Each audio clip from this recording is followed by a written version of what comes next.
Ipaanul mo na ang kasal nyo. At palayasin mo na yang asawa mo. Malas yan. Humanap ka ng babaeng mas mayaman. Puno ng pagmamataas na sigaw ng biyenan kong babae. Kasabay iyon ng pag-promote sa asawa ko bilang bagong direktor. Kinabukasan, hiniwalayan nga ako ng asawa ko at pinalayas sa aming bahay. Ngunit nang dumating siya sa opisina kinabukasan, halos lumabas ang mata niya sa gulat nang makita akong nakaupo sa kanyang bagong opisina. Sisiguraduhin kong pagsisisihan ng asawa ko at ng kanyang ina ang ginawa nila sa akin habang buhay. Gabing-gabi na, at ang lamig ng hangin ay banayad na dumadampi sa balat. Ngunit ang kapaligiran sa loob ng malaking dalawang palapag na bahay ni Dante ay tila nag-aalab sa init, puno ng walang tigil na tawanan at pagdiriwang. Ang marangyang tahanan na may matatayog na haligi ay siksikan sa dose-dosenang mga panauhin na nagmula sa iba't ibang sektor, mga negosyante, kasamahan sa trabaho, at maging mga matataas na opisyal ng kumpanyang pinagtatrabahuan ni Dante. Ito ay isang napakahalaga at makasaysayang gabi para kay Dante. Katatanggap lang niya ng kanyang appointment letter bilang bagong-bagong direktor. Isang posisyon na matagal na niyang pinapangarap sa loob ng maraming taon ng kanyang pagtatrabaho. Ang mukha ni Dante ay nagniningning sa walang kapantay na pagmamalaki. Rinig na rinig ang malalakas na halakhak ni Dante sa bawat sulok ng silid habang tinatanggap niya ang mga pakikipagkamay. Mainit na yakap at pagbati mula sa mga dumalo. Pakiramdam niya ay nasa tuktok na siya ng mundo, ang pinakamatagumpay na lalaki sa kanilang pamilya. Dahan-dahang gumapang ang kayabangan sa kanyang isipan. Tinatakpan ang lahat ng alaala ng mga hirap na dinanas niya. Bago marating ang tagumpay na ito, nakalimutan niya ang pawis at luha na kasama ng kanyang mga pagsisikap sa nakaraan. Sa gitna ng kasayahan at saliw ng musikang klasikal mula sa mga speaker, si Aling Delia ay nakaupo sa sofa sa pangunahing sala na may aroganteng kilos. Ang ina ni Dante ay nakasuot ng napakakapal at nakakasilaw na mga alahas na ginto sa kanyang leeg at mga pulso. Walang tigil niyang ipinagmamayabang ang tagumpay ng kanyang anak sa ibang mga ina na nakapaligid sa kanya. Sinasadya niyang lakasan ang kanyang boses upang marinig ng lahat sa paligid kung gaano siya ka-proud na magkaroon ng anak na isang direktor.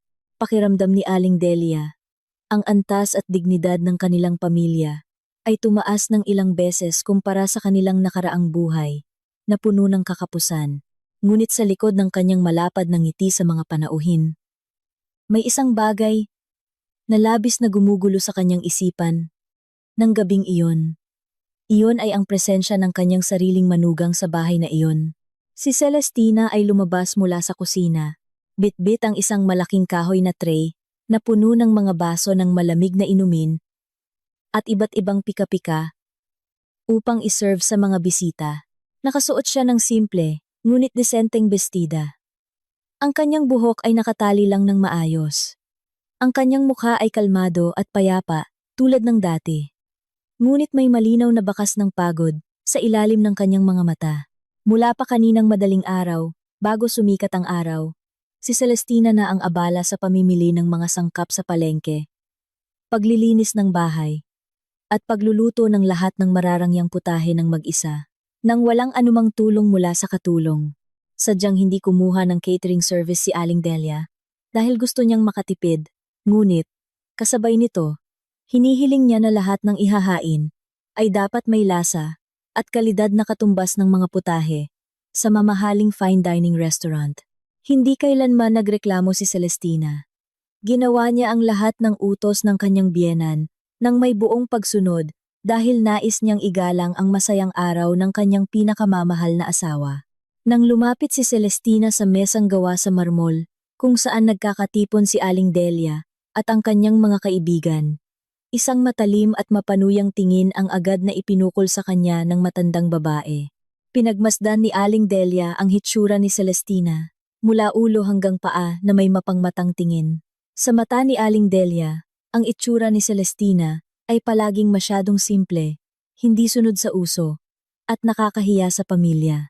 Nahihiya siya na makita ang asawa ng isang direktor naabala lamang sa paglabas-masok sa kusina na may dalang tray ng pagkain. Sa halip na sumali sa usapan, magtsismisan tungkol sa alahas, negosyo, o mga plano para sa marangyang bakasyon sa ibang bansa, tulad ng ibang mga asawa ng opisyal para kay Aling Delia. Si Celestina ay hindi na nababagay kay Dante na ngayon ay isa ng mahalagang tao at lubos na iginagalang sa kanyang kumpanya. Heto na po ang mga inumin, ma'am, sir. Sana po ay magustuhan ninyo ang mga handa, malumanay na sabi ni Celestina, habang maingat na inilalagay ang mga baso isa-isa sa mesa upang hindi matapon. Suminghal ng malakas si Aling Delia sa sinabi ng kanyang manugang. Tumingin siya sa kanyang mga kaibigan na nagmamasid sa bawat kilos ni Celestina. Ang pagmamataas na nag-uumapaw sa kanyang dibdib ay nagtulak kay Aling Delia na ipakita kung sino ang tunay na may bahay at kung sino ang may kapangyarihan sa lugar na iyon. Sadyang inusog niya ang kanyang pagkakaupo at siniko ang gilid ng tray na hawak ni Celestina ng may sapat na lakas. Ang mga baso ng malamig na inumin na hindi pa nailalagay ay umuga ng husto, nawalan ng balanse, at sa huli bumagsak at tumama sa mesa. Nabasag ang mga baso, binasa ang dulo ng mamahaling mantel, at nagkalat ang tubig sa sahig na gawa sa marmol. Ang malakas na tunog ng nabasag na salamin ay agad na nakakuha ng atensyon ng halos lahat ng bisita sa silid. Ang dating maingay na usapan ay biglang natahimik. Lahat ng mata ay nakatuon na ngayon sa sulok kung nasaan sina Celestina at Aling Delia. Ano ka ba naman? Ganyang trabaho lang hindi mo pa magawa ng maayos. Tahanan ito ng isang direktor. Hindi isang karinderya sa tabi ng kalsada na pinanggalingan mo. Sigaw ni Aling Delia na may malakas na boses na sinadyang iparinig sa buong silid. Nagulat si Celestina sa biglaang sigaw. Ngunit, agad siyang yumuko at nagsimulang pulutin ang mga piraso ng basag na salamin gamit ang kanyang mga kamay. Paumanhin po, inay. Lilinisin ko po agad ito at papalitan ang mga inumin. Mahinang sagot ni Celestina. Ngunit malinaw na narinig sa gitna ng nakakabinging katahimikan. Ang makita si Celestina na tahimik lang, nakayuko, at hindi lumalaban ay lalo pang nagpaalab sa galit ni Aling Delia. Naramdaman niyang ito na ang tamang oras at pagkakataon upang alisin ang manugang na matagal na niyang itinuturing na pabigat sa pamilya at hadlang sa pag-unlad ng kanyang anak. Nais niyang marinig ng lahat ng kasosyo sa negosyo ng kanyang anak na hindi niya gusto ang kanyang manugang. Ipaanul mo na ang kasal niyo at palayasin mo na yang asawa mo. Malas yan, humanap ka ng mas mayaman. May pagmamalaking sigaw ni Aling Delia habang itinuturo ang mukha ni Celestina na nakaluhod at nagpupulot ng mga bubog malapit sa kanyang mga paa. Ang matatalim at masasakit na salitang iyon ay umalingaw-ngaw sa buong sala. Nagbulungan ang ilang mga bisita sa isa't isa. May ilan na nagpakita ng awa. Ngunit mayroon ding tumingin kay Celestina na may mapanuring at mapangmatang tingin. Agad na itinigil ni Celestina ang pagpulot ng mga bubog. Ang kanyang puso ay kumabog nang napakabilis.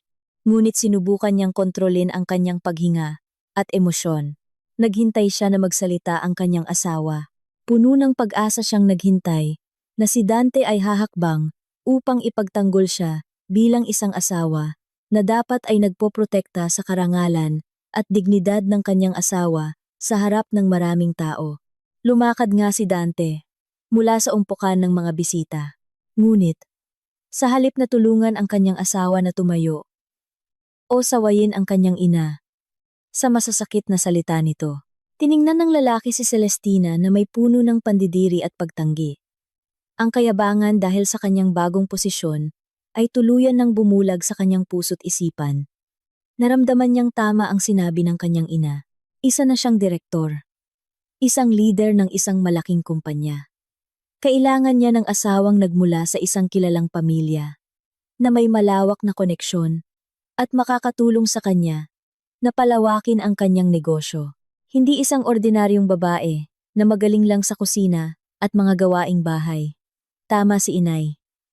Ang itsura mo ay nakakahiya sa harap ng mga kasosyo ko ngayong gabi. Palagi ka nalang gumagawa ng gulo. At ipinapahiya ako sa mahahalagang sandali na tulad nito. Linisin mo ang lahat ng kalat na ito ngayon din.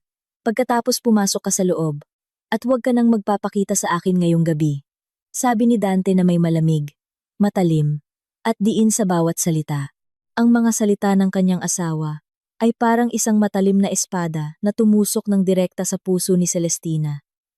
Ang sakit na naramdaman niya ay higit pa sa anumang pisikal na sugat.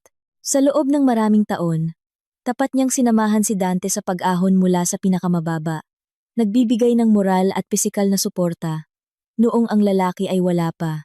Ngunit ngayong gabi, sa mismong rurok ng kanyang tagumpay, basta na lang siyang itinapon ni Dante na parang basurang walang halaga sa harap ng 12-dosenang mga estranghero. Walang sino man sa mga bisita ang nangahas na makialam sa usapin ng pamilya. Lahat sila ay tahimik na nanonood sa dramang pampamilya na inihain mismo ng may-ari ng bahay. Dahan-dahang tumayo si Celestina. Hindi siya umiyak kahit na durog ang kanyang puso. Ang kanyang mukha na kanina'y pagod dahil sa maghapong pagtatrabaho ay naging blanko, matigas, at hindi pangkaraniwang kalmado. Ang kanyang tingin ay naging napakalamig at matalim habang tinitigan niya ang kanyang asawa at biyenan ng salitan sa loob ng ilang segundo. Wala siyang binitiwang kahit isang salita para ipagtanggol ang sarili o humingi ng awa. Tahimik na tumalikod si Celestina at naglakad paalis sa sala na unti-unting muling napuno ng bulungan ng mga bisita. Pagdating sa tahimik na kusina, malayo sa ingay ng party, agad na isinara ni Celestina ang kahoy na pinto. Isinandal niya ang kanyang likod dito habang panandali ang ipinikit ang mga mata. Isang malalim at mabigat na buntong hininga ang kumawala sa kanyang mga labi. Sa halip na umiyak, magwala, o isumpa ang pagtrato sa kanya ng pamilya ng kanyang asawa, minulat ni Celestina ang kanyang mga mata at ngumiti ng napakalamig. Isang misteryosong ngiti na nagpapahiwatig ng isang napakalaking kapangyarihan na matagal na niyang itinatago. Nang maingat sa lahat, dahan-dahan niyang kinuha mula sa kanyang bulsa ang isang pinakabagong modelo ng smartphone na palagi niyang itinatago.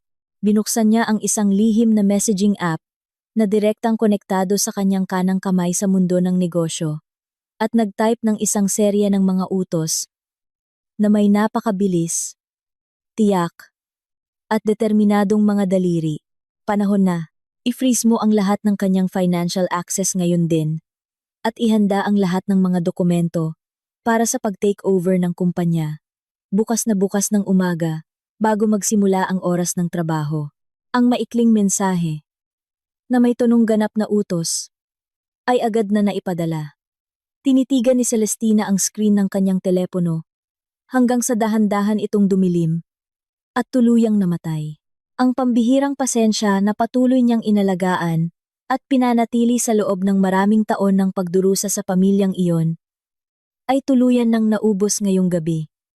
Ang kanyang papel bilang isang masunurin, tahimik, at mukhang mahirap na asawa ay opisyal nang nagwakas, kasabay ng mga mapanirang salita na binitiwan ng kanyang biyenan at buong pusong sinang-ayunan ng kanyang sariling asawa. Wala silang kamalay-malay kung sino talaga ang kanilang kinakaharap. Hindi nila namalayan na ang babaeng kakatapos lang nilang yurakan ang dignidad sa harap ng publiko ay ang tunay na may-ari ng kapangyarihan sa kanilang kapalaran at hinaharap. Ang pagdiriwang para sa promosyon ay natapos din bago maghating gabi. Ang mga bisita ay nagsiuwian na sa kani-kanilang mga bahay. Dala ang mga kuwento at impresyon tungkol sa nakakahiyang insidente sa sala. Ang malaki at marangyang bahay ay muling naging tahimik. Nag-iwan lamang ng tumpok ng maruruming plato, baso, at tira-tirang pagkain na nagkalat sa mga mesa. Sa family room sa ibaba, si Dante ay komportableng nakasandal sa malambot na sofang gawa, sa mamahaling katad, habang niluluwagan ang kanyang kurbata, na tila sumasakal sa kanyang leeg. Ang lalaki ay pakiramdam pa rin, na nasa alapaap. Ang nakakahiyang insidente na nangyari sa kanyang asawa, ay hindi nakabawas kahit kaunti sa pagmamalaki na nasa kanyang dibdib. Sa halip, naramdaman niyang tama, matapang, at matatag ang kanyang ginawa bilang isang ulo ng pamilya at pinuno ng isang higanteng kumpanya. Sa kabilang upuan, si Aling Delia, ay abala sa pagbibilang ng mga natirang dessert na may isang nasisiyahan at mayabang na ngiti na hindi pa rin nawawala sa kanyang mukha. Dante, kailangan mong maging tunay na matigas ngayon. Masyado nang matagal na nagtiis at nagpigil si inay sa pag-uugali ng asawa mo sa bahay na ito. Talagang hindi siya nababagay na maging isang ginang direktor. Nakita mo naman ang mga kaibigan mo kanina, di ba? Ang kanilang mga asawa ay lahat napakaganda ng bihis, nakasuot ng mga mamahaling alahas, at napakahusay magsalita tungkol sa negosyo ng may class. Ang asawa mo? Ang alam lang niyang gawin ay hiyain ang pangalan ng pamilya natin, sabi ni Aling Delia sa isang pilit na tono habang nagsasali ng tubig sa kanyang baso. Tumango si Dante. Sumasang-ayon sa sinabi ng kanyang ina. Ang kanyang isipan ay lumipad sa mga mukha ng ilang magaganda, edukado, at mayayamang babae na madalas niyang makita sa kanyang eksklusibong bilog ng negosyo kamakailan. Matagal ko na ring pinag-iisipan yan, Nay. Kailangan ko talaga ng isang kapareha sa buhay na makapag-aangat ng aking imahe at awtoridad sa harap ng malalaking investor. Si Celestina ay masyadong makaluma, makitid ang pag-iisip at ayaw niyang matutong umangkop sa aking bagong elitistang kapaligiran. Kaya tapusin mo na ang usapin niyo ng babaeng yan ngayong gabi. Bakit mo pa ipagpapaliban ng isang bagay na dapat mo nang ginawa matagal na? Kung mas mabilis siyang umalis sa bahay na to, mas mabilis ka ring makakahanap ng kapalit na mas karapat-dapat at mayaman. Bukas, kailangan mong pumasok sa opisina na may matatag na ulo bilang pinakamataas na pinuno. Hindi ka na dapat maabala pa ng usapin ng mahirap na babaeng iyon na malas. Giit ni Aling Delia, na may mga matang kumikinang sa panlilinlang. Ang panunulsol at lason ng mga salita ng kanyang ina ay perpektong gumana sa isipan ni Dante. Nalasing na sa kanyang bagong yaman at kapangyarihan. Agad na tumayo si Dante mula sa kanyang upuan at mabilis na naglakad patungo sa master bedroom sa itaas. Pinihit niya ang doorknob at binuksan ang pinto ng napakalakas na lumikha ng malakas na kalabog. Sa loob ng malawak na silid, si Celestina ay tahimik na nakaupo sa gilid ng malaking kama. Suot pa rin niya ang parehong damit na ginamit niya sa pag-asikaso sa mga bisita kanina. Ang kanyang buhok ay maayos pa ring nakatali, walang ni isang bagahe na nakahanda, walang iyak ng kalungkutan na maririnig, walang mga gamit na nakakalat sa sahig. Tahimik siyang nakaupo, na tila alam na niya, at hinihintay ang pagdating ng kanyang asawa upang wakasan ang lahat. Bakit hindi mo pa iniimpake ang mga gamit mo? Hinihintay mo pa ba na ako ang maglagay ng lahat ng basura mo sa sako? Sigaw ni Dante. Nang makita si Celestina, na nakaupo lang, at nakatingin sa kanya, nang walang kasalanan, dahan-dahang tumingala si Celestina, at tumingin ng diretso sa mga mata ng kanyang asawa nang walang takot. Hinihintay ko ang tunay mong desisyon, Dante. Gusto kong marinig mismo mula sa bibig mo. Hindi yung mga salitang sinabi mo lang para pasayahin ang nanay mo sa harap ng mga kasamahan mo kanina. Napatawa ng mapakla si Dante sa hamon ng kanyang asawa. Nakahawak siya sa kanyang baywang at tinitigan si Celestina na may tinging mapanghamak at puno ng poot. Gusto mong marinig ang katotohanan? Sige, pakinggan mo to ng mabuti at buksan mo ang mga tainga mo. Simula sa sandaling ito, hindi na kita asawa. Lumayas ka sa bahay na to. Dalhin mo lahat ng mga basurang dala mo mula sa probinsya. Maghiwalay na tayo ngayong gabi. At asahan mong ipapaanul ko ang kasal natin. Huwag na huwag kang umasa. Nababawiin ko ang sinabi ko o tatanggapin ka ulit. Ang mga salita ng paghihiwalay ay sinabi ni Dante ng napakalinaw, matatag at walang bahid ng pag-aalinlangan sa kanyang puso. Nakaramdam si Dante ng malaking ginhawa at kapangyarihan. Dahil sa wakas, ay naalis na niya ang taong palagi niyang itinuturing na hadlang sa kanyang daan patungo sa tagumpay. Pakiramdam niya ay hindi na niya kailangan ang presensya ni Celestina sa kanyang buhay. Dahil para sa kanya, nasa kanya na ang lahat ng pinapangarap niya. Isang napakalaking buwan ng sahod, ang pinakamataas na posisyon sa kumpanya, at isang katayuang panlipunan na iginagalang ng maraming mahahalagang tao. Sige, iimpake ko na ang mga gamit ko. At aalis ako ngayong gabi, tulad ng hiling mo. Huwag mo sanang pagsisihan ang mga salitang kabibitawan mo lang, Dante. Sagot ni Celestina na may pambihirang kalmadong boses. Ang katahimikan ni Celestina ay, sa hindi maipaliwanag na dahilan, nagdulot ng kakaibang pakiramdam kay Dante. Ngunit mabilis niyang iwinaksi ang damdaming iyon. Naglakad siya patungo sa malaking aparador sa sulok ng silid. Binuksan niya ito at kinuha ang isang katamtamang laking maleta na nasa ilalim. Hindi niya kinuha o ginalaw man lang ang mga mamahaling damit na bigay ni Dante. Kinuha niya lamang ang kanyang mga lumang damit na dala niya. Bago pa man sila ikasal, isinama rin niya ang ilan sa kanyang mga paboritong libro sa bag. Hindi siya kumuha ng anumang alahas o mamahaling gamit mula sa mga kahon sa silid. Ang ugali ni Celestina na hindi umiiyak nang malakas o nagmamakaawa sa ilalim ng kanyang mga paa ay bahagyang kumirot sa amor propyo ni Dante. Inaasahan niya talaga na si Celestina ay iiyak at magmamakaawa na bawiin niya ang kanyang desisyon.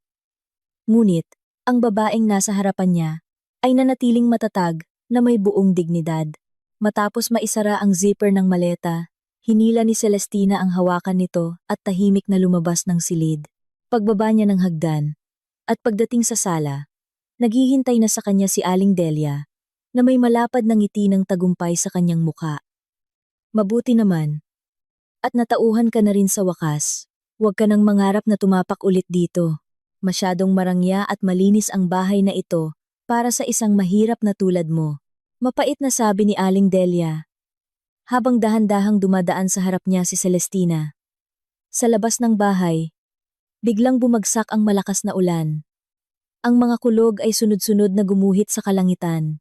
Ang ulan ay bumuhos, na tila ibinubuhos ng langit, ang lahat ng tubig nito ng sabay-sabay. Malakas ang ihip ng hangin, na nagpapalamig sa paligid. Si Dante ay sumunod at sumandal sa hamba ng pinto. Nakakrus ang mga braso sa dibdib. Pinapanood ang bawat kilos ni Celestina, habang papalapit sa gate. Sige, magpakabasa ka sa ulan sa kalsada. Huwag kang umasa na magiging mabait ako, at ipapahiram ang sasakyan para ihatid ka, may panunuyang sabi ni Dante. Agad na huminto si Celestina, bago pa man makalabas ng gate, lumingon siya. Tinitigang mabuti ang mukha ng kanyang dating asawa at dating biyenan sa huling pagkakataon bilang bahagi ng mapanlinlang na pamilyang iyon. Ang kanyang tingin ay nanatiling malamig, blanko, at hindi mahuhulaan. Itinaas niya ang kanyang kamay upang ayusin ang dulo ng kanyang damit, na bahagyang tinangay ng malakas na hangin. Mahigpit na hinawakan ang hawakan ng kanyang maleta, at matatag na humakbang upang suungin ang napakalakas na ulan sa labas. Agad na tumagos ang lamig sa kanyang balat at buto, habang ang malakas na patak ng ulan ay mabilis na bumasa sa kanyang damit. Ngunit, kakaiba, hindi tumakbo si Celestina para maghanap ng masisilungan. Patuloy siyang naglakad ng tuwid sa aspaltadong kalsada ng marangyang subdibisyon na may napakakalmado, regular, at puno ng kumpiyansang mga hakbang. Ilang kapitbahay sa elitistang subdivision na hindi patulog dahil sa ingay ng kulog ang sumilip mula sa kanilang mga bintana. Lahat sila ay nagulat nang makita si Celestina na mag-isang naglalakad sa gitna ng malakas na ulan habang hila-hila ang isang maleta. Ang marangyang subdibisyon ay napakatahimik sa gabi at walang anumang pampublikong sasakyan ang pinapayagang pumasok sa ganoong oras, lalo na sa masamang panahon. Ngunit, isang mas nakakagulat na tanawin ang biglang nangyari sa dulo ng madilim na kanto na iluminado lamang ng kumikislap na ilaw ng poste. Isang napakahabang at marangyang itim na sasakyan ang biglang lumitaw sa gitna ng malakas na ulan. Ang mamahaling sasakyan, na karaniwang ginagamit lamang ng mga matataas na opisyal ng gobyerno o mga may-ari ng malalaking kumpanya, ay dahan-dahang umandar at huminto ng napakakinis sa tabi mismo ni Celestina. Mabilis na bumukas ang pinto sa likuran. Ilang matitipunong lalaki na nakasuot ng napakaayos na itim na suit ang lumabas mula sa sasakyan. Wala silang pakialam kung mabasa ang kanilang mamahaling suit sa malakas na ulan. Isa sa mga lalaki ay agad na nagbukas ng isang malaking itim na payong at maingat na pinayungan si Celestina. Ginawa niya ang kanyang trabaho, nang may labis na pag-iingat, upang walang kahit isang patak ng ulan ang tumama sa babae. Ang isa pang lalaki ay mabilis at magalang, na kinuha ang hawakan ng maleta mula sa kamay ni Celestina. Pagkatapos, lahat sila ay sabay-sabay na yumuko ng malalim bilang tanda ng pinakamataas na paggalang. Maari na po kayong pumasok, ma'am. Handa na po kami at naghihintay ng susunod ninyong utos, sabi ng isa sa mga lalaking nakasuit, na tila pinuno ng mga guwardiya. Sa isang boses na puno ng paggalang, pagsunod, at pagpapakumbaba, isang tango lang ang isinagot ni Celestina. Pagkatapos ay marahan siyang pumasok sa mainit na likurang bahagi ng marangyang sasakyan. Agad na isinara ang pinto. Mabilis na bumalik ang mga lalaking nakasuit sa kani-kanilang mga puwesto. At dahan-dahang umarangkada ang mahabang sasakyan, sinusuong ang malakas na ulan ng gabi, at nawala sa dilim. Ang mga kapitbahay na kanina pa sumisilip mula sa kanilang mga bintana ay napahinga na lamang ng malalim. Lubos na nagulat sa dramatikong eksenang nasaksihan nila. Isang malaking tanong ang bumabagabag sa kanilang isipan. Sino ba talaga ang tahimik at simpleng babaeng iyon na palaging biktima ng pang-aapi ng kanyang biyenan? Samantala, sa loob ng mainit at maliwanag na sala, isinara ni na Dante at Aling Delia ang pangunahing pinto ng bahay.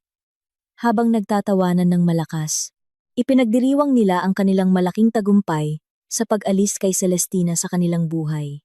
Hindi nila namalayan na ang padalos-dalos na desisyon na kanilang ginawa ay ang simula ng pinakamalaking pagkawasak na malapit ng tumama at sumira sa kanilang buong buhay sa susunod na araw.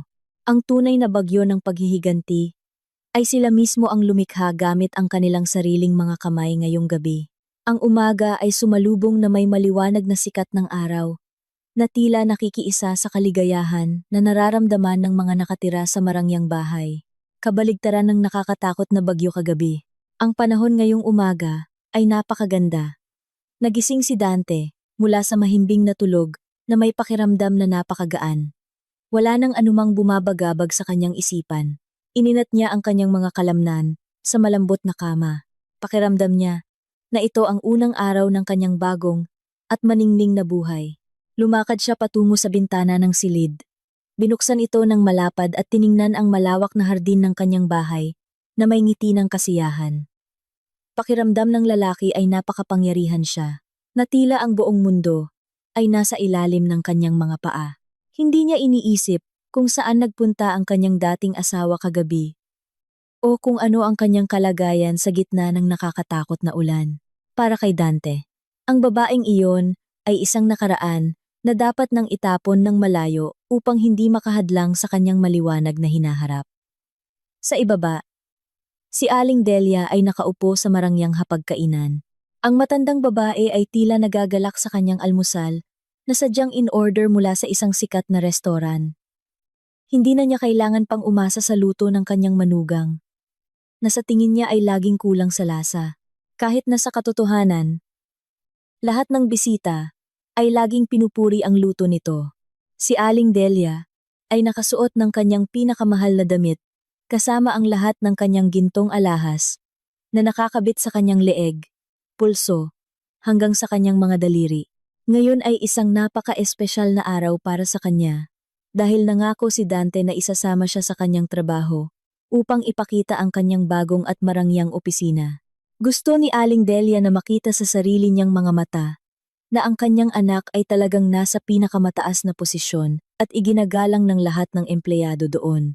Gusto niyang maramdaman kung ano ang pakiramdam ng maging ina ng isang pinuno ng kumpanya. Dante! Bilisan mo na! Hindi na ako makapaghintay na makita ang opisina mo. Gusto kong makita ang mukha ng mga hamak na empleyado na yan kapag yumuko sila sa'yo at sa akin. Sigaw ni Aling Delia mula sa hapagkainan nang marinig ang mga yapak ng kanyang anak.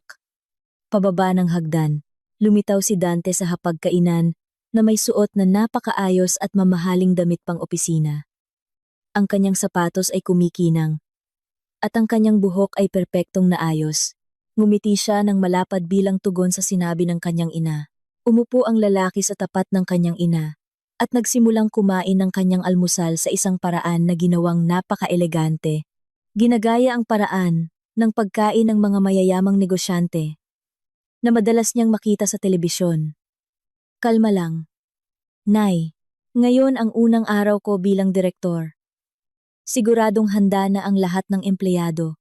Nasalubungin tayo doon. Mamaya, maglakad ka lang ng may taas noo sa tabi ko. Para malaman ng lahat na ang tagumpay kong ito ay dahil sa panalangin at suporta ng aking pambihirang ina. Hindi dahil sa babaeng malas na pinalayas natin kagabi. Sabi ni Dante na may puno ng pagmamalaki at kayabangan. Matapos ang almusal, agad na lumabas ang mag-ina patungo sa garahe. Inilabas ni Dante ang kanyang mamahaling sasakyan. Nakabibili lang niya ilang buwan na ang nakalipas mula sa kanyang dating posisyon.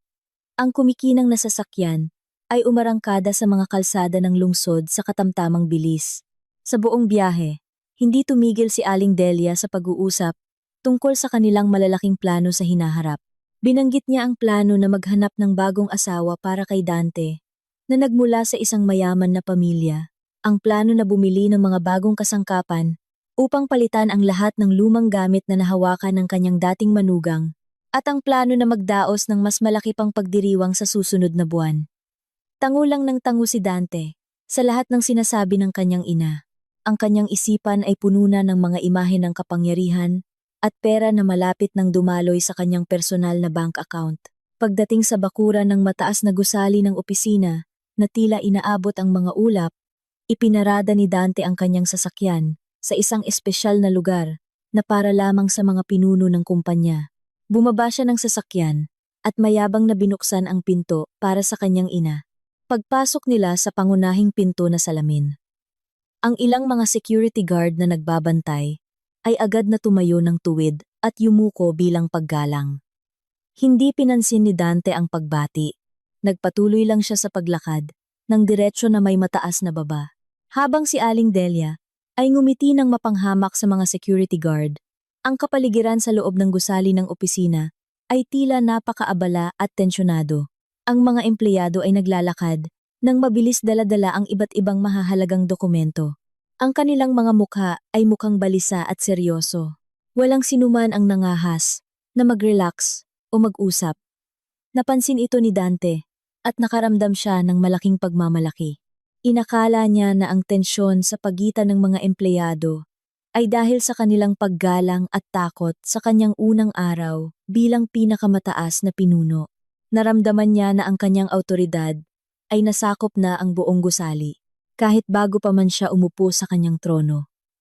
Dinala ni Dante ang kanyang ina sa isang espesyal na silid na matatagpuan sa pinakamataas na palapag. Ang silid ay napakalawak.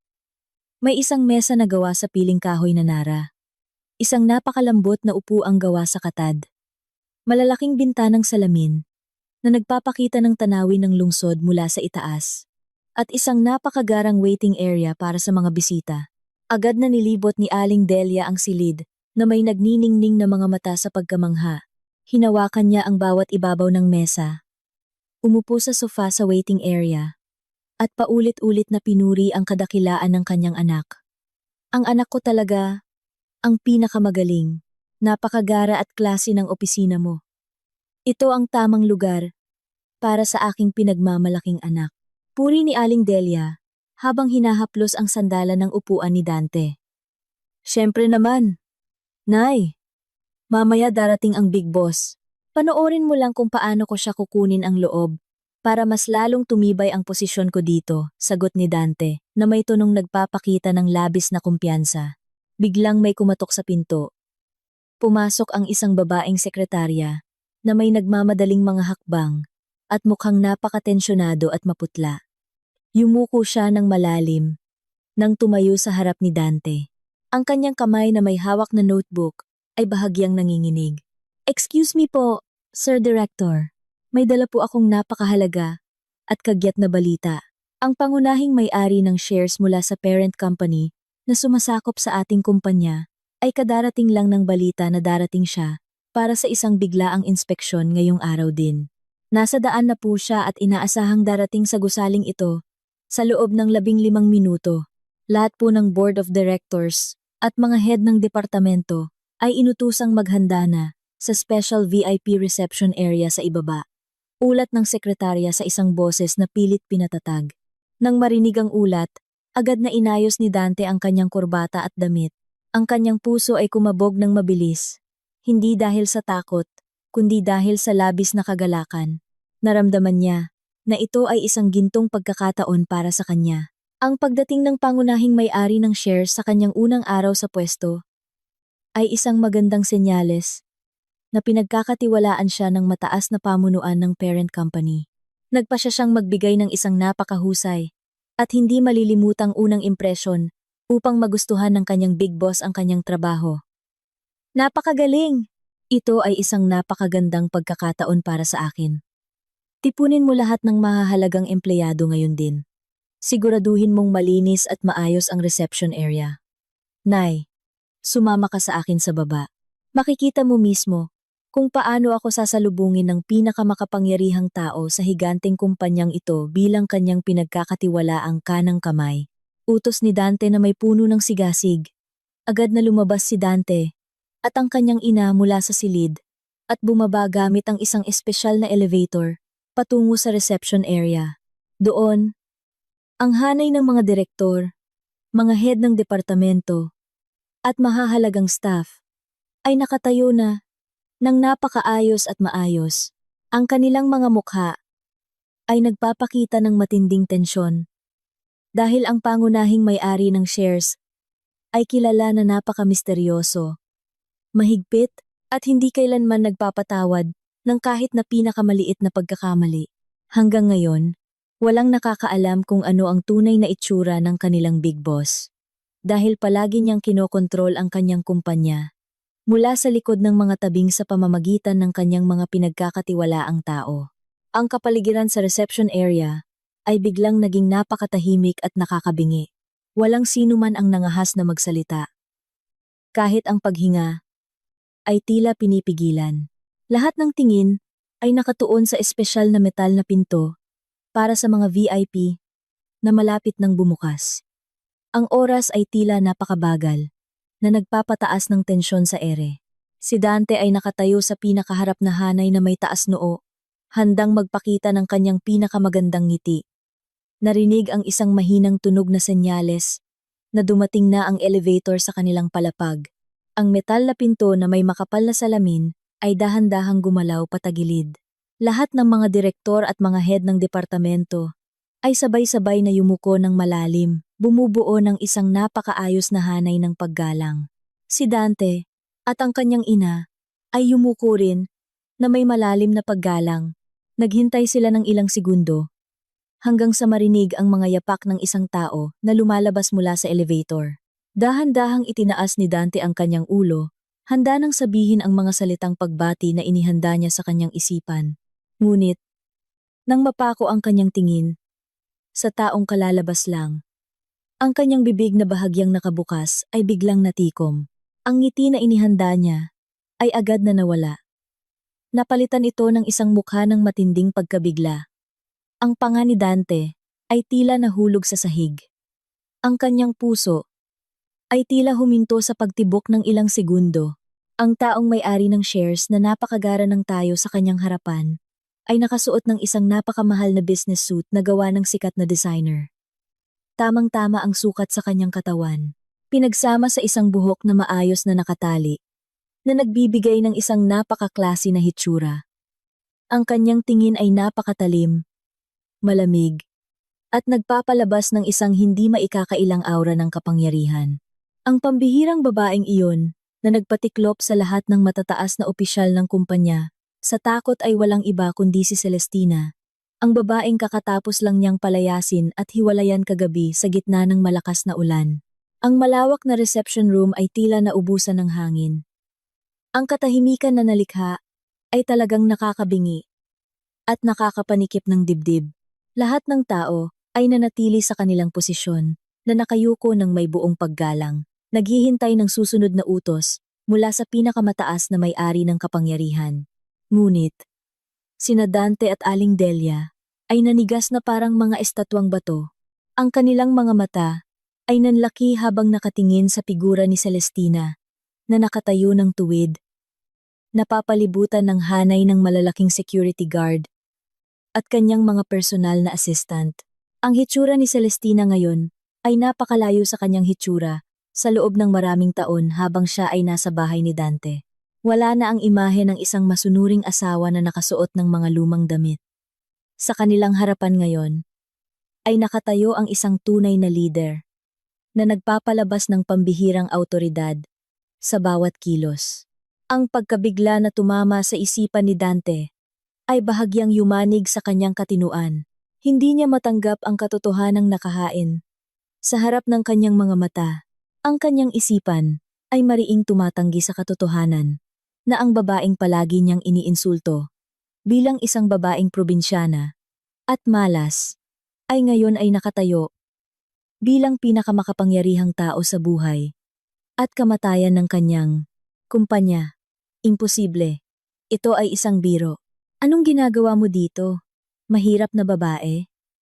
Ang lakas ng loob mong pumasok sa kumpanyang ito at magbihis ng ganyan. Security! Hilahin niyo palabas ang baliw na babaeng ito ngayon din. Sigaw ni Dante na may matinis na boses na bumasag sa katahimikan ng silid. Itinuro niya ang kanyang daliri ng diretso sa mukha ni Celestina na may umaapaw na galit dahil sa pakiramdam na pinaglalaruan siya.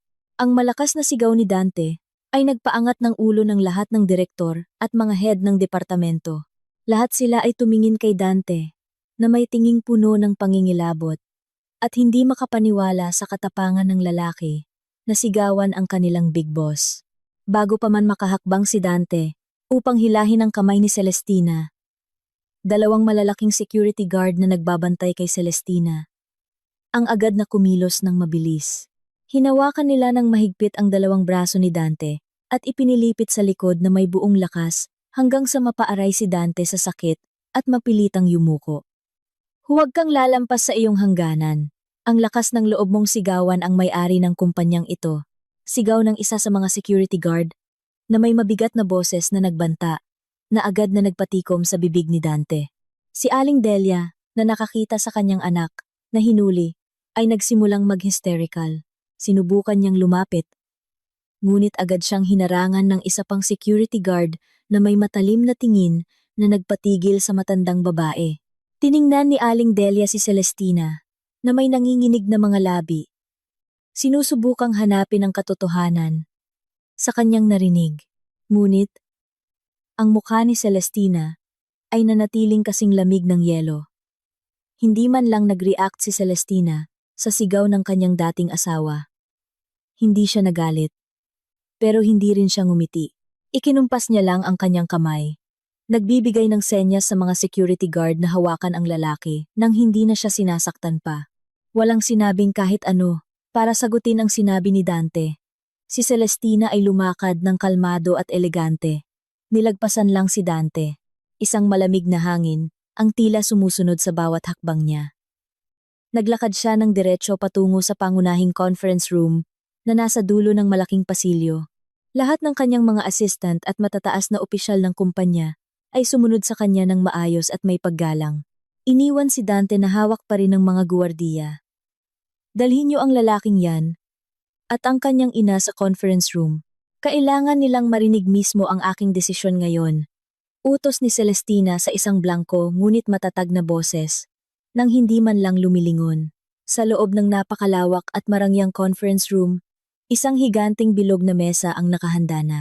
Si Celestina ay umupo ng kalmado sa pangunahing upuan na gawa sa pinakamahal na materyales, ang upuan na laging nakalaan para sa pinakamataas na may-ari na laging bakante.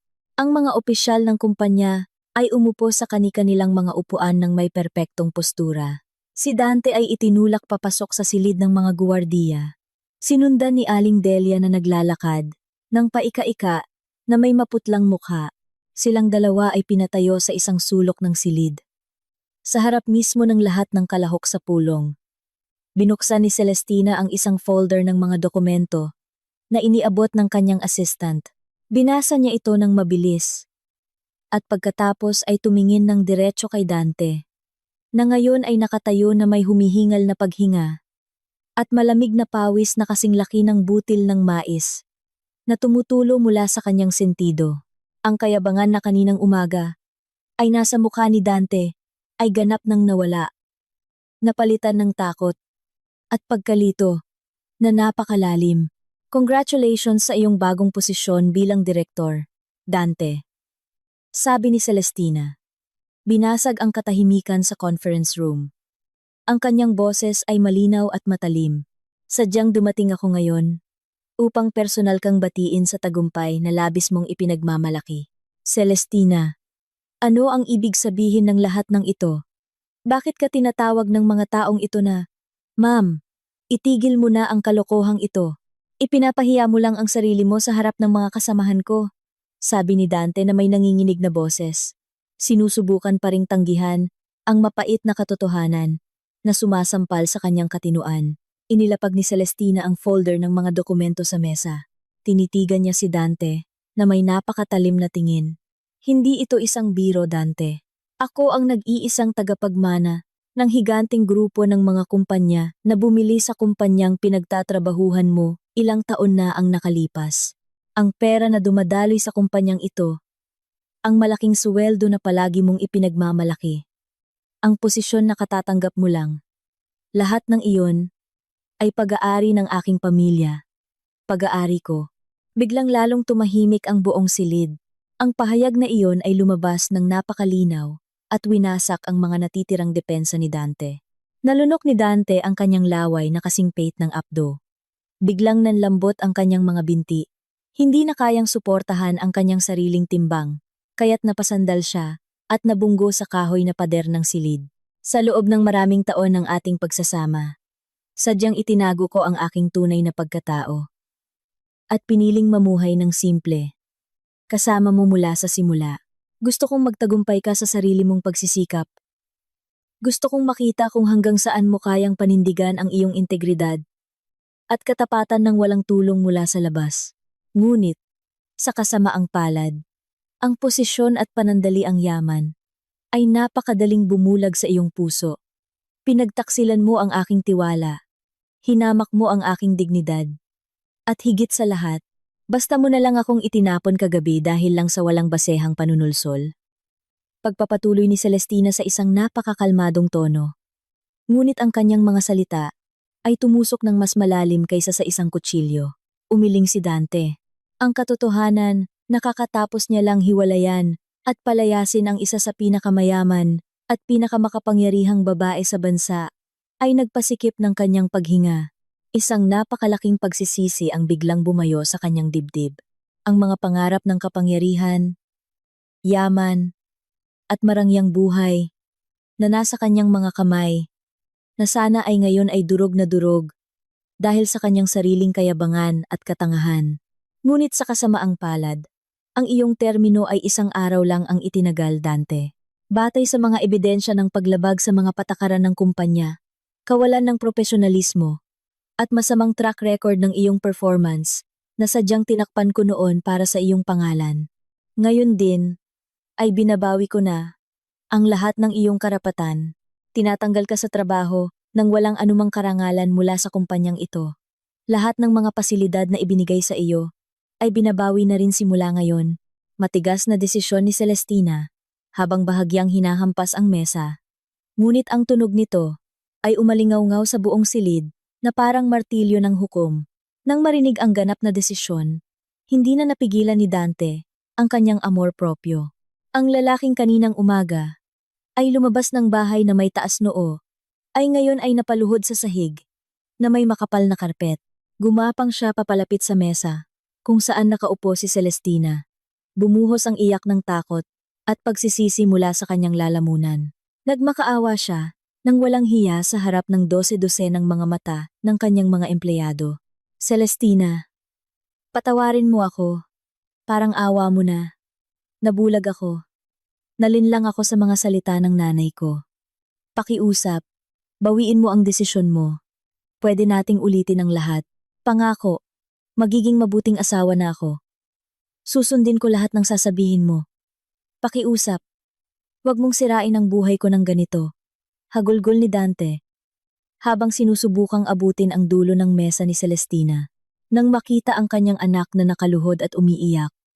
Si Aling Delia, na kanina pa tahimik, ay natauhan na sa kanyang pagkabigla. Ang kanyang likas na kasakiman ay muling nanaig. Agad na tumakbo ang matandang babae at sumama sa pagluhod sa sahig sa tabi ng kanyang anak. Ang mayabang na mukha na palagi niyang ipinapakita ay ngayon ay naging napakatamis at puno ng kaplastikan.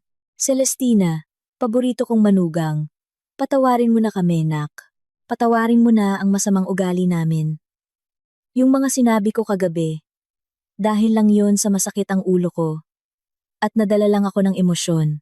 Nagbibiro lang ako kagabi. Alam mo namang mahal na mahal kita. Halika na, umuwi na tayo. Nak, kalimutan na natin ang nangyari kagabi. Hindi mo naman talaga tatanggalin sa trabaho ang sarili mong asawa, di ba? Pang-uuto ni Aling Delia, na may pinilit na malungkot na mukha. Sinusubukang abutin ang dulo ng damit ni Celestina. Agad na inurong ni Celestina ang kanyang upuan upang iwasan ang hawak ng mapanlinlang na babae. Ang kanyang tingin ay lalong tumigas. Nandidiri siya sa mabilis na pagbabago ng ugali at pagkukunwari ng mga taong kagabi ay minamaliit siya na parang alikabok sa kalsada. Itinapon niyo ako kagabi sa gitna ng bagyo, nang walang anumang awa. Hiniya ninyo ako ng husto sa harap ng lahat nang hindi iniisip ang aking dignidad. Ang aking desisyon ay pinal na at hindi na mababago. Mga guwardiya, ilabas niyo sila sa gusaling ito ngayon din. Huwag niyo na silang hayaang makatapak pa rito magpakailanman.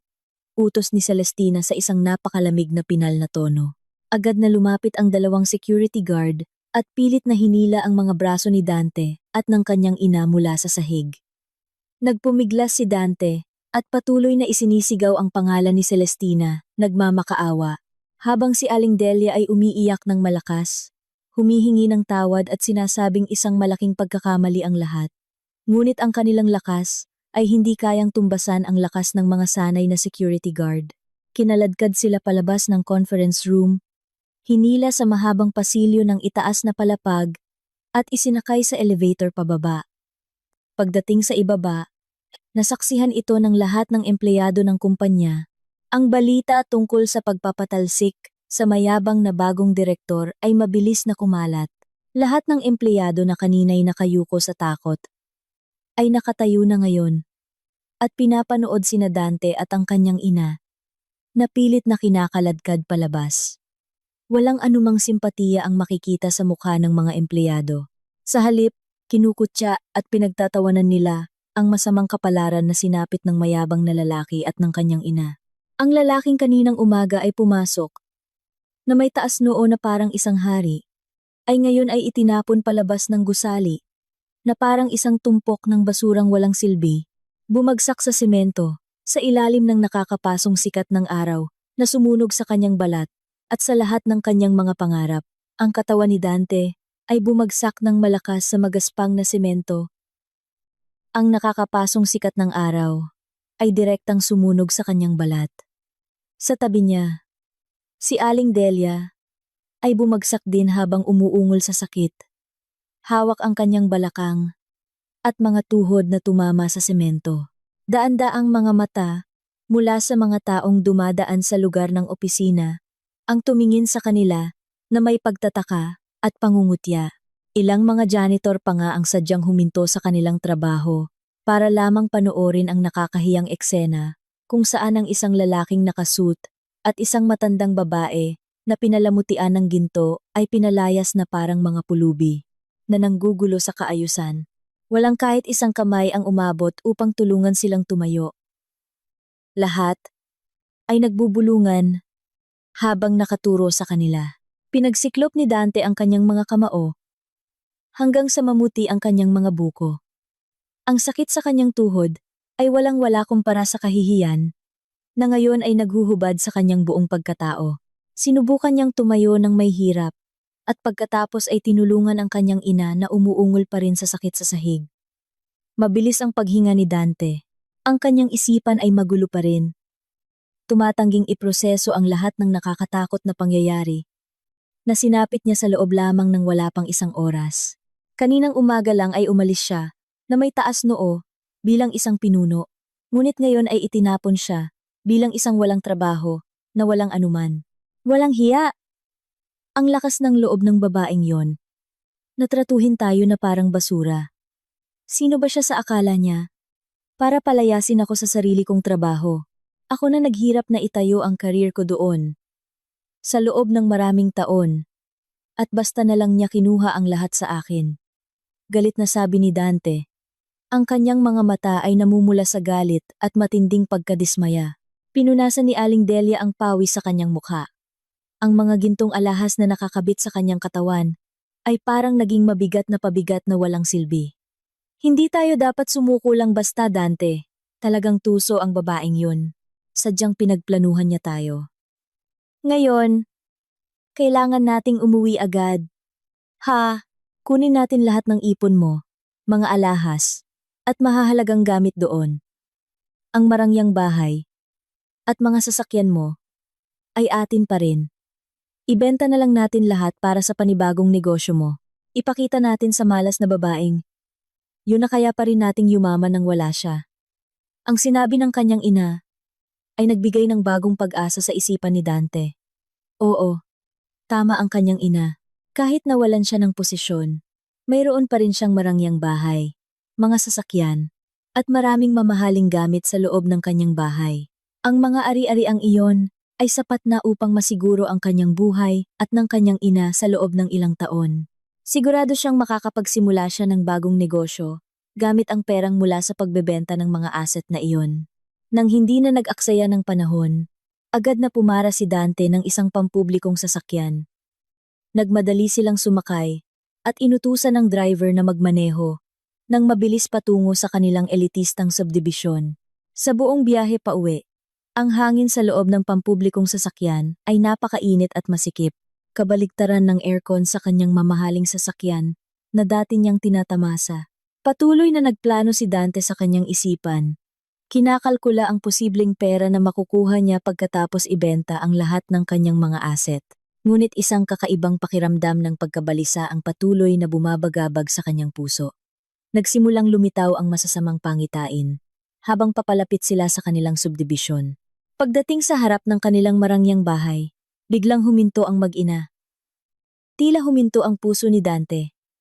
Nang makita ang tanawin sa harap ng kanyang mga mata, ang mataas na bakal na gate na dati laging bukas para sa kanya, ay ngayon ay mahigpit na nakakandado ng isang napakalaking kadena at padlock. Sa likod ng gate ay nakatayo ang ilang matitipunong lalaki na may espesyal na uniforme ng seguridad.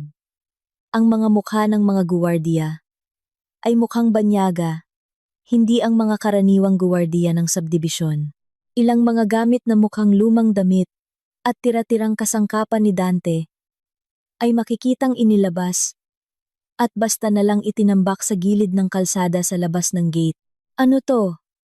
Bakit nakakandado ang gate ng bahay ko? Buksan niyo ang gate ngayon din. Ako ang may-ari ng bahay na ito. Sigaw ni Dante habang niyuyugyog ang rehas ng gate na may puno ng emosyon. Nang marinig ang ingay, bumukas ang pangunahing pinto ng bahay. Lumabas ang isang nasa katanghaliang gulang na lalaki na may napakaayos na damit habang may dalang isang folder na gawa sa makapal na katad. Kalmadong lumakad ang lalaki papalapit sa gate, kasama ang dalawang security guard. Tiningnan ng lalaki si Dante at si Aling Delia na may napakalamig na tingin. Magandang hapon, Ginoong Dante. Ako po ang personal na abogado ni Ginang Celestina. Narito ako upang tiyakin na ang pagbawi sa mga ari-arian ng aking kliyente ay magiging maayos, alinsunod sa batas, malinaw, at matigas na sabi ng lalaki. Tumingin ng masama si Dante sa abogado. Ari-arian! Anong ibig mong sabihin? Bahay ko ito. Binili ko ito gamit ang sarili kong pinaghirapan. Ang lakas ng loob ninyong pumasok, nang walang pahintulot, at ilabas ang mga gamit ko. Buksan niyo ang gate, o ire-report ko kayo sa pulisya, sa kasong pag-agaw ng ari-arian. Hindi natinag ang abogado sa banta ni Dante. Sa halip, Ngumiti siya ng bahagya at binuksan ang folder na dala niya. Inilabas niya ang ilang mga papel na may opisyal na selyo at iniabot kay Dante sa pagitan ng mga rehas. Pakibasa po ng mabuti. Ginoong Dante, ito ang orihinal na kopya ng sertipiko ng pagmamay-ari ng lupa at gusali ng bahay na ito, kasama ang mga resibo ng pagbili ng lahat ng sasakyang ginamit ninyo. Lahat ay nakarehistro at legal na nakapangalan sa aking kliyente, si Ginang Celestina. Bago pa man kayo ikasal, ang down payment, buwan ng hulog, hanggang sa pagbabayad ng buwis, ay lahat binayaran sa pamamagitan ng personal na account ni Ginang Celestina. Paliwanag ng abogado sa isang boses na pumapatay sa lahat ng pag-asa ni Dante. Nanginginig ang kamay ni Dante habang tinatanggap at binabasa ang mga dokumento. Mabilis na gumalaw ang kanyang mga mata sa bawat linya, naghahanap ng butas. Ngunit, lahat ng ebidensya ay totoo at hindi maikakaila. Ang pangalan ni Celestina ay malinaw na nakasulat bilang nag-iisang legal na may-ari ng lahat ng karangyaan na inakala ni Dante na kanya. Isang mas matinding pagkadurog ang muling bumayo sa puso ni Dante. Biglang nanlambot ang kanyang katawan. Panloloko to! Ang anak ko ay isang direktor. Ang sahod niya ang laging ginagamit para bayaran ang bahay na ito. Siguradong pineke ninyo ang mga dokumentong ito. Sigaw ni Aling Delia, namumula ang mukha sa galit. Ginang, sa loob ng mahabang panahon, hinayaan ng aking kliyente na isipin ng inyong anak na ang kanyang sahod ang nagbabayad sa lahat para mapanatili ang kanyang dangal bilang ulo ng pamilya. Ngunit sa katotohanan, ang sahod na ibinibigay niya ay hindi sapat para sa isang buwang gastusin sa bahay at sa inyong marangyang pamumuhay. Ang aking kliyente ang lihim na nagpupuno sa lahat ng kakulangan. Ngayon na hiniwalayan at pinalayas na ng inyong anak ang aking kliyente ng walang disenteng dahilan. Lahat ng karapatan sa paggamit ng mga ari-ariang ito ay binabawi na. Ang inyong mga personal na gamit ay inilabas na namin sa kalsada. Pakidala ang inyong mga gamit at umalis na kayo bago pa kami gumawa ng legal na hakbang laban sa inyo. Matigas na sabi ng abogado at tumalikod na papasok sa bahay. Hindi na binigyan ng pagkakataon si Dante na tumutol. Napaupo si Dante sa bangketa. Tinitigan niya ang tumpok ng kanyang mga lumang gamit na nagkalat sa lupa. Walang pera, walang sasakyan, walang bahay na masisilungan. Sa isang iglap, gumuho ang kanyang marangyang buhay. Siya at ang kanyang ina ay nahulog mula sa ikapitong langit diretso sa pinakamalalim na bangin ng kahirapan. Ang araw ay nagsimulang lumubog sa kanluran, nagpapalabas ng kulay kahel na sinag na tumatama sa pagod na mukha ni Dante at Aling Delia. Sila ay naglalakad ng mabigat sa bangketa ng highway. Hila ni Dante ang dalawang maleta na naglalaman ng mga natirang damit nila na naisalba mula sa tumpok ng mga gamit na itinapon sa labas ng gate. Ang kanilang mga tiyan ay nagsimulang kumalam, humihingi ng pagkain. Ngunit, wala silang kahit isang kusing sa kanilang bulsa para bumili ng pagkain o inumin.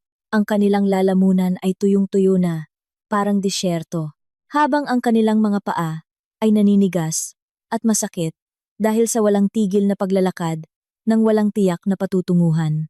Ang buhay na dati napapalibutan ng mga katulong at marangyang pagkain ay ngayon ay naging isang mabigat na pakikibaka para lamang makahanap ng isang lagok ng malinis na tubig sa tabi ng kalsada. Walang tigil sa pagrereklamo at pag-iyak si Aling Delia sa buong paglalakbay. Ang kanyang paos na boses ay lalong nagpapabigat sa isipan ni Dante na sadyang magulo na. Hindi inakala ng matandang babae na ang kanyang katandaan ay gugugulin bilang isang pulubi na walang matutuluyan. Lahat ng kayabangan na palagi niyang ipinagmamalaki sa harap ng kanyang mga kaibigan ay naglaho, napalitan ng isang nakakatakot na takot sa isang madilim na hinaharap. Hindi ko na kaya pang maglakad, Dante. Pakiramdam ko ay mababali na ang mga binti ko. Saan tayo matutulog ngayong gabi? Bakit naging ganito kamiserable ang kapalaran natin? Kasalanan mo to lahat. Bakit ka ba naging tanga at inilagay lahat ng ari-arian mo sa pangalan ng babaeng yon? Reklamo ni Aling Delia Habang pinapalo ang braso ng kanyang anak, tinabig ni Dante ang kamay ng kanyang ina. Ang kanyang galit ay muling sumiklab nang marinig ang paratang. Tigilan mo na ang pagsisisi sa akin. Nay, hindi ba't ikaw ang laging namimilit sa akin na palayasin si Celestina? Ikaw ang nagsabi sa akin na maghanap ng ibang mas mayaman. Ngayon, tingnan mo ang resulta. Wasak na wasak tayo dahil sa sarili mong kasakiman. Ganti ni Dante na may mataas na tono.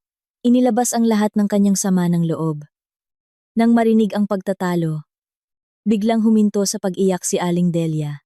Nanlaki ang kanyang mga mata, na tila nakahanap ng isang solusyon sa gitna ng kadiliman. Hinawakan niya ng mahigpit ang balikat ng kanyang anak. Babaeng mayaman. Oo, tama ka. Nariyan pa si Brenda. Naaalala mo ba si Brenda? Ang maganda at napakayamang babae na ipinakilala ko sa'yo noong nakaraang buwan? Ang pamilya niya ay may maraming malalaking negosyo sa lungsod. At gustong-gusto ka niya. Madalas magpadala ng mensahe. Ito ang ating solusyon, Dante. Puntahan mo siya, magsinungaling ka ng kaunti na may problema ka, at humingi ka ng tulong. Siguradong matutuwa siyang tulungan at bigyan tayo ng pera. Nang marinig ang pangalan ni Brenda, isang bagong pag-asa ang muling sumibol sa puso ni Dante. Naalala niya ang babaeng napakasunod sa uso at laging nakasuot ng mga mamahaling gamit. Si Brenda ay laging mabait at madalas pumuri sa tagumpay ni Dante tuwing sila ay magkikita.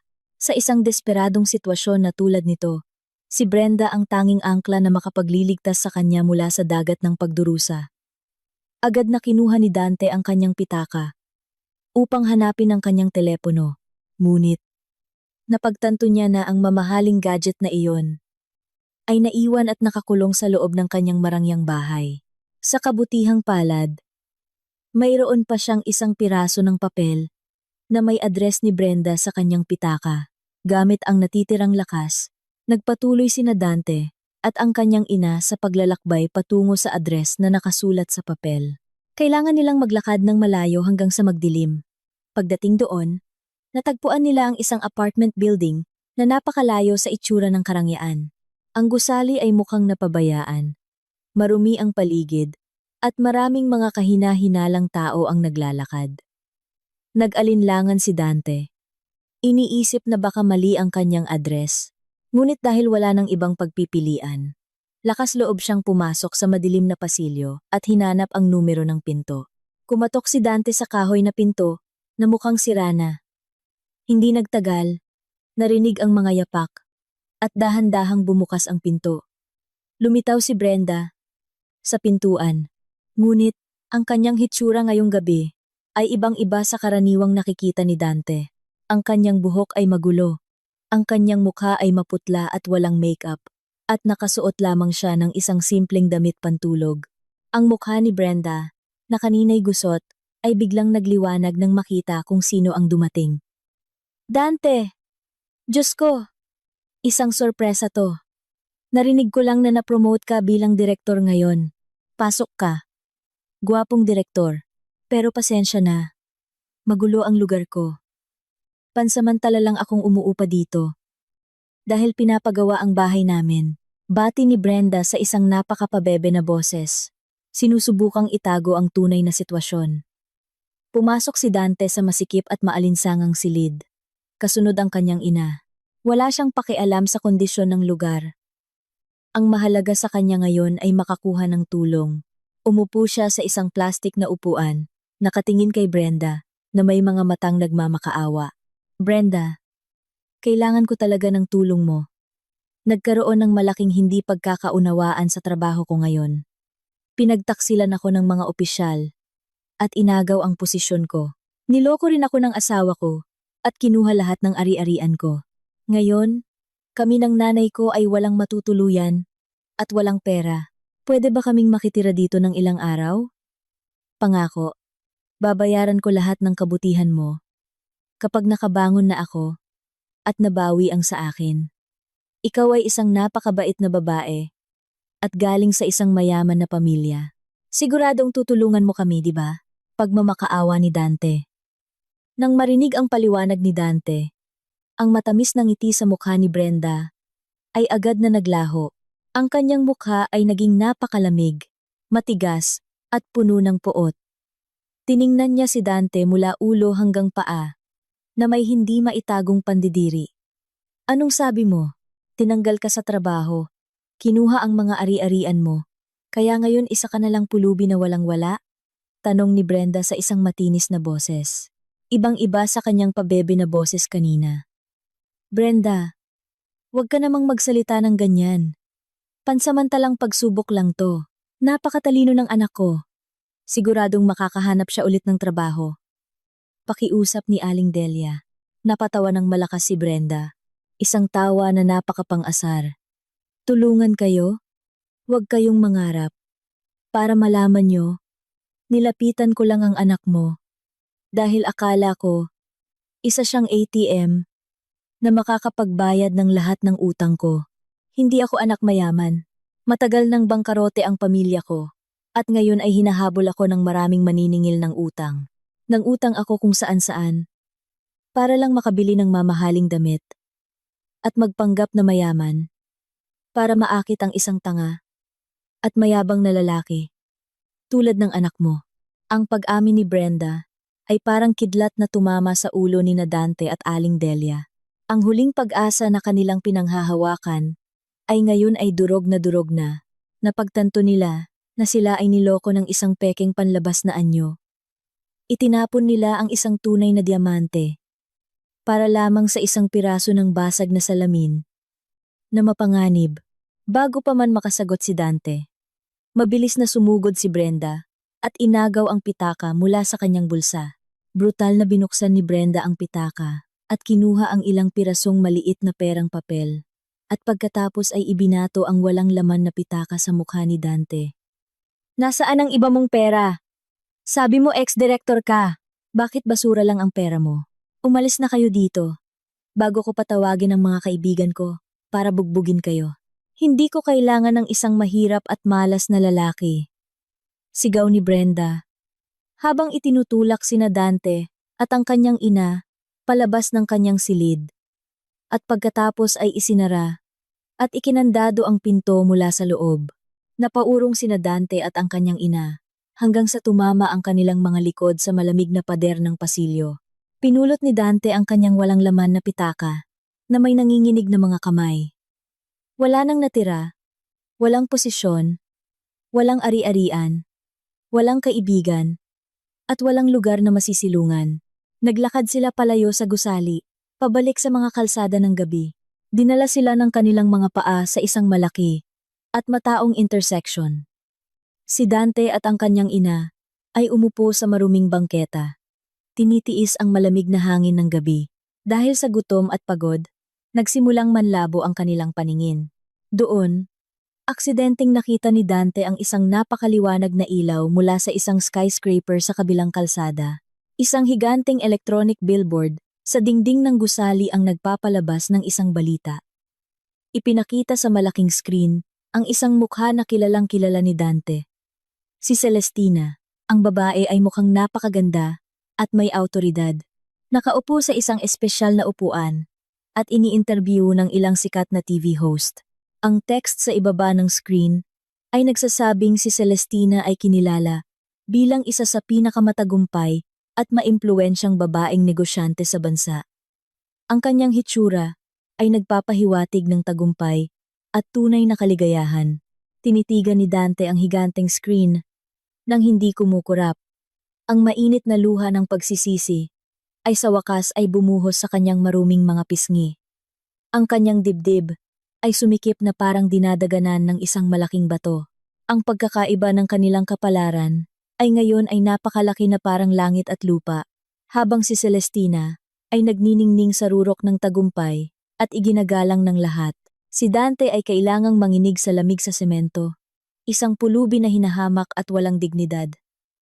Ito ang tunay na karma na sumampal sa kanyang sariling kayabangan. Ang mga sumunod na araw ay parang isang mahabang bangungot para kina Dante at Aling Delia. Matapos magpagalagala sa kalsada at ibenta ang natitirang relo na naiwan, sa wakas ay nakarenta sila ng isang napakaliit at maruming kwarto sa gilid ng lungsod. Ang kwartong iyon ay nasa isang makipot na eskinita. Maalinsangan ang hangin, ang mga pader ay may mga itim na amag, at ang sahig ay semento lang na may mga butas. Walang malambot na kama, walang aircon, at syempre, walang TV. Natutulog lang sila sa isang manipis na banig. Ang marangyang buhay na laging ipinagmamalaki ni Aling Delia ay tuluyan ng naglaho. Tuwing umaga, kailangang gumising ng maaga si Aling Delia para pumila sa pampublikong banyo. Ang trabahong dati ginagawa ni Celestina ay ngayon ay kailangan na niyang gawin. Madalas sumakit ang kanyang likod at manginig ang kanyang mga tuhod kapag nagbubuhat ng timba ng tubig. Ngunit ang pisikal na sakit ay wala kumpara sa mental na pagpapahirap na natatanggap niya mula sa mga kapitbahay. Ang balita tungkol sa pagpapalayas sa pamilya ng mayabang na ex-direktor ay mabilis na kumalat. Alam ng lahat na ang matandang babae na ngayon ay nakatira sa kanilang eskinita ay ang malupit na biyenan na pinalayas ng kanyang sariling manugang na isa palang bilyonarya. Isang umaga, habang naglalabas si Aling Delia sa pampublikong labahan, sinadyang magtipon ng ilang mga kapitbahay malapit sa kanya. Tiningnan nila si Aling Delia habang nagbubulungan ng malakas. Yumuko si Aling Delia. Sinusubukang balewalain ang mga mapanghamak na tingin. Ang kanyang mga kulubot na kamay ay patuloy sa paglalaba. Umaasang aalis na sila. Tingnan niyo yung ginang mula sa mamahaling subdivision. Kawawa naman. Dati ang yabang. Ngayon, nagkukusot ng damit sa maruming lugar na to. Kaya, pag tao ka, huwag kang mayabang. Nakarma tuloy, sabi ng isang matabang babae na nanunuya. Oo nga. Narinig ko siya raw ang namilit sa anak niya na iwanan ang mabait niyang asawa dahil sa kulang sa yaman. Ayun pala. Ang manugang niya ang may-ari ng higanteng kumpanya. Ang tanga ng pamilyang yon, itinapon ang ginto para sa mga bato. Ngayon, heto sila. Naghihirap, sabi pa ng isa. Nang marinig ang lahat ng iyon, sumikip ang dibdib ni Aling Delia. Umiyak siya ng umiyak. Hindi siya makasagot dahil alam niyang totoo ang lahat. Nagmadali siyang umalis. Tumatakbo pabalik sa kanilang kwarto habang umiiyak. Samantala, si Dante ay naghihirap sa labas. Naglalakad siya sa ilalim ng mainit na araw. Nag-a-apply ng trabaho. Dala ang mga kopya ng kanyang resume. Umaasa siyang may tatanggap sa kanya, kahit bilang isang ordinaryong staff lang para makabili ng pagkain. Ngunit, paulit-ulit siyang tinatanggihan. Sa isang kumpanya, tiningnan lang ang pangalan niya sa resume at agad itong ibinalik, paumanhin. Ginoong Dante, hindi ka namin matatanggap. Ang pangalan mo ay nasa blacklist na. Sa buong industriya, walang kumpanyang mangangahas na kumuha ng taong may masamang record at direktang may problema kay Ginang Celestina. Maghanap ka na lang ng trabaho sa ibang industriya, matigas na sabi ng HR. Paulit-ulit siyang tinanggihan. Hanggang sa maghapon, mabigat ang mga paa ni Dante. Pabalik sa kanilang kwarto. Mukha siyang pagod. Magulo ang buhok, at basang-basa ng pawis ang kanyang damit. Nawawalan na siya ng pag-asa. Napagtanto niya kung gaano kalakas ang kapangyarihan ng kanyang dating asawa, na kayang isara ang lahat ng pinto para sa kanya. Pagdating sa kwarto, napahiga na lang siya sa sahig. Minasahe niya ang kanyang ulo na parang sasabog. Sa sulok, umiiyak si Aling Delia. Walang pagkain. Bakit naging ganito ang buhay natin, nak? Ubus na ang bigas natin. Hindi ko na kaya ang mga pangungutya sa labas. Kailangan nating gumawa ng paraan. Puntahan mo ulit si Celestina. Magmakaawa ka kung kailangan. Basta makaalis tayo dito, umiiyak na sabi ni Aling Delia. Si Dante, napagod na sa pisikal at mental, ay nawalan ng pasensya. Tumayo siya, at tiningnan ng ina, na may galit. Lahat to dahil sa'yo. Ikaw ang nagsabi sa akin na hiwalayan si Celestina. Ikaw ang sumira sa lahat, kung hindi mo lang siya laging hiniya. Kung hindi mo ako pinilit maghanap ng mas mayaman. Buhay pa sana tayo ng komportable ngayon. Ikaw ang sumira sa buhay ko, sigaw ni Dante. Nag-away sila ng malakas. Nagsisisihan sa kanilang pagkawasak. Ngunit sa gitna ng ingay, biglang may narinig na tunog ng sasakyan na huminto sa dulo ng eskinita. Maya-maya, umalingaunggaw ang tunog ng sirena. Sinundan ito ng mga yabag na tumatakbo papalapit sa kanilang kwarto. Bago pa nila maintindihan, sinipa ng malakas ang kanilang pinto. Pumasok ang ilang mga pulis na nakauniporme. Ginoong Dante, arestado ka sa kasong pandarambong at malakihang estafa na nangyari noong ikaw ay manager pa. Hawak namin ang lahat ng ebidensya, mga peking dokumento, at testimonya ng mga saksi. Sumama ka sa amin sa presinto ngayon din. Matigas na sabi ng isang pulis habang pinoposasan si Dante. Nanlaki ang mata ni Dante. Naalala niya ang kasong iyon, isang pagkakamali na ginawa niya noon. Akala niya ay ligtas na siya. Ngunit ngayon niya lang napagtanto, si Celestina pala ang nagligtas sa kanya noon. At ngayon nawala na sila. Si Celestina na mismo ang nagbigay ng ebidensya. Nagsisigaw si Aling Delia nang makita ang anak na kinaladkad ng mga pulis.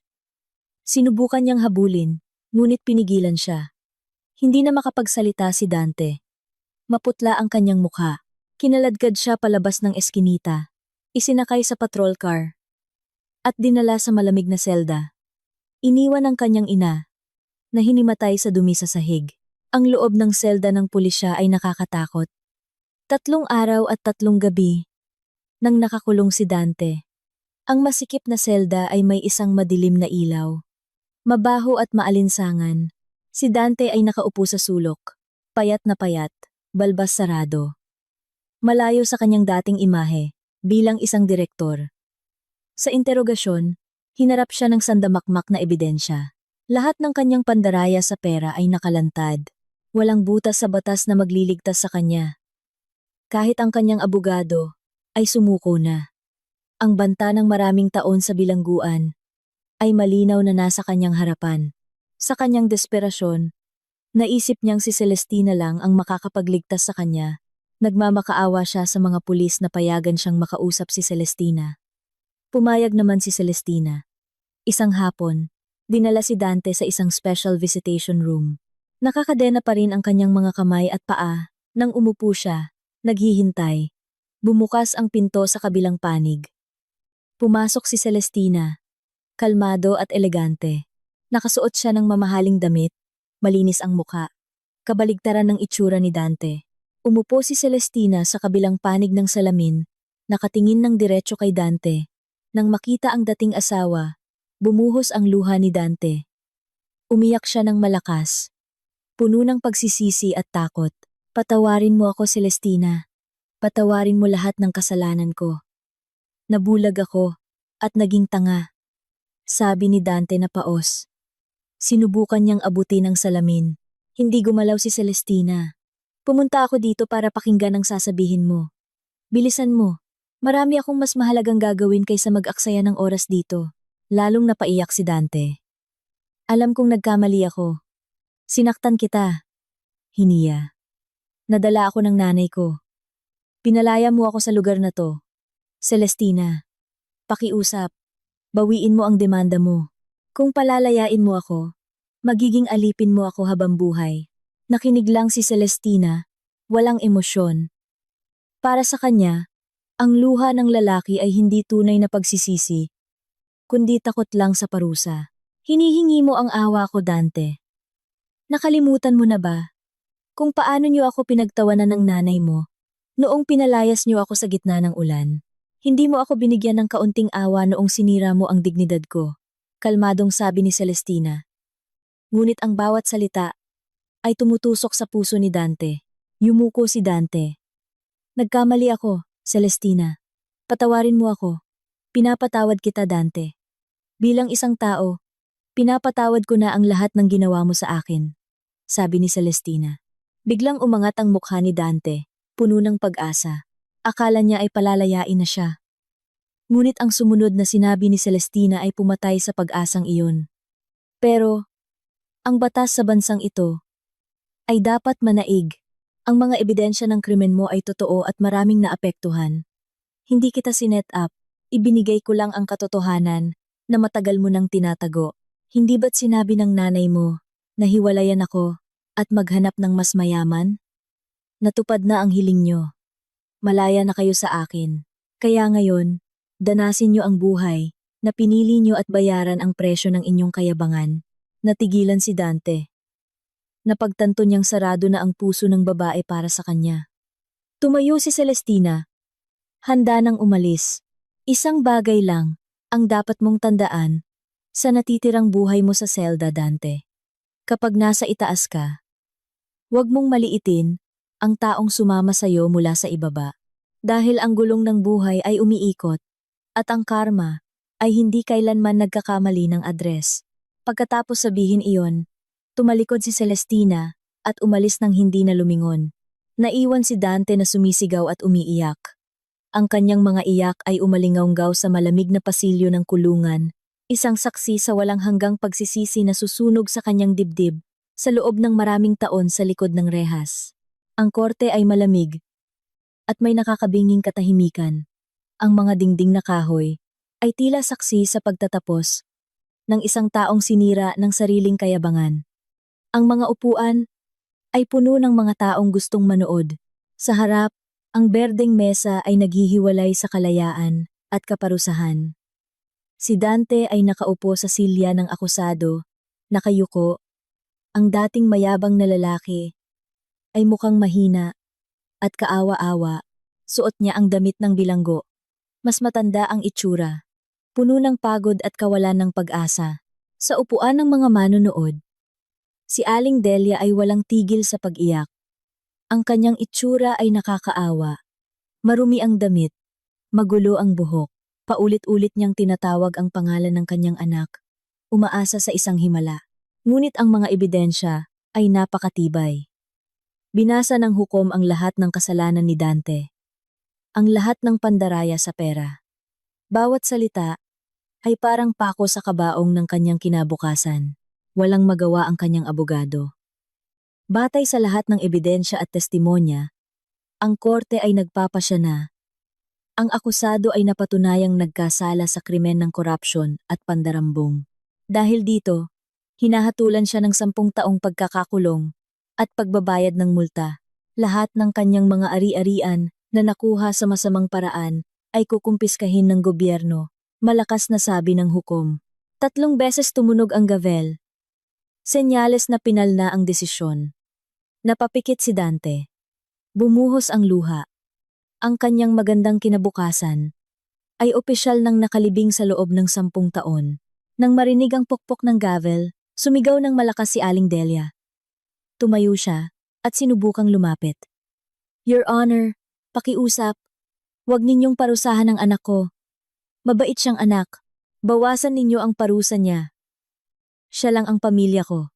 Sigaw niya habang pinipigilan ng mga guwardiya. Yumuko lang si Dante. Hindi kayang tingnan ang kanyang ina. Sa kabilang sulok, si Celestina ay tahimik na nakaupo, kasama ang kanyang abogado. Pinanood niya ang lahat ng walang emosyon. Para sa kanya, ang hustisya ay naibigay na. Matapos ang paglilitis, dinala si Dante palabas. Hinabol ni Aling Delia. Tinatawag si Celestina. Celestina, manugang ko, tulungan mo ang anak ko. Maawa ka sa nanay mo. Nak, umiiyak na sabi ni Aling Delia, habang sinusubukang habulin si Celestina. Ngunit sa kanyang pagmamadali, natapilok siya at nahulog sa isang putikan. Ang kanyang damit ay napuno ng putik. Pinagtawanan siya ng mga reporter. Kinunan ng litrato ang kanyang pagbagsak. Hindi huminto si Celestina. Pumasok siya sa kanyang mamahaling sasakyan at umalis. Iniwan ang nakaraan na wala ng halaga. Lumipas ang 3 taon. Ang buhay sa lungsod ay nagpatuloy. Isang tanghali, isang matandang babae ang naglalakad. Nang nakahukot sa gilid ng kalsada, hila ang isang malaking sako. Ito ay si Aling Delia. Ang kanyang damit ay punit-punit. Ang kanyang mukha ay marumi. Nangangalkal siya sa mga basurahan. Naghahanap ng mga bote o anumang maaaring ibenta para sa kanin. Wala ng alahas. Wala ng kayabangan. Ang kanyang buhay sa huling 3 taon ay bilang isang pulubi. Natutulog siya sa mga bangketa, nilalamig, at madalas palayasin. Humina na ang kanyang kalusugan. Huminto siya sa harap ng isang nagtataasang gusali na may salamin. Nakita niya ang kanyang sariling refleksyon, isang kaawa-awang itsura. Hindi na makilala bilang ina ng isang dating direktor. Pagkatapos, nakita niya ang pangalan ng kumpanya. Sa gusali ang kumpanya ng kanyang dating manugang.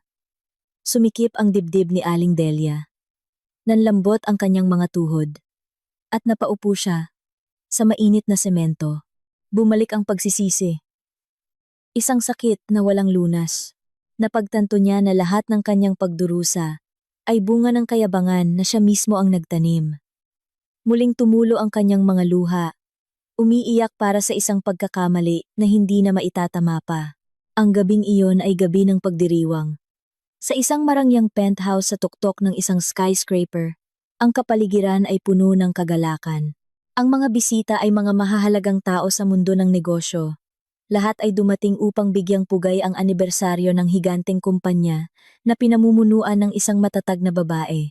Sa gitna ng lahat, si Celestina ang sentro ng atensyon. Napakaganda niya. Suot ang isang eleganteng damit. Wala na ang bakas ng pagod sa kanyang mukha. Ang naroon na lang ay isang tapat na ngiti na nagbibigay kapayapaan. Sa kanyang tabi ay si Gabriel, ang kanyang bagong kasintahan. Isang matagumpay at mabuting lalaki na lubos na sumusuporta sa kanya. Karapat-dapat ka sa lahat ng kaligayahan ngayong gabi, Celestina. Lahat ng ito ay bunga ng iyong katatagan at talino. Malambing na sabi ni Gabriel. Ngumiti si Celestina. Salamat, Gabriel. Dahil sa suporta mo at sa mga aral ng nakaraan, alam ko na ngayon kung sino ang mga tunay na tao sa buhay ko. Natutunan ko na ang tunay na kaligayahan ay hindi maitatayo sa kayabangan. Habang nagpapatuloy ang kasiyahan, isang ibang-iba na katotohanan ang nangyayari sa isang kulungan. Malamig, tahimik, at puno ng pagdurusa.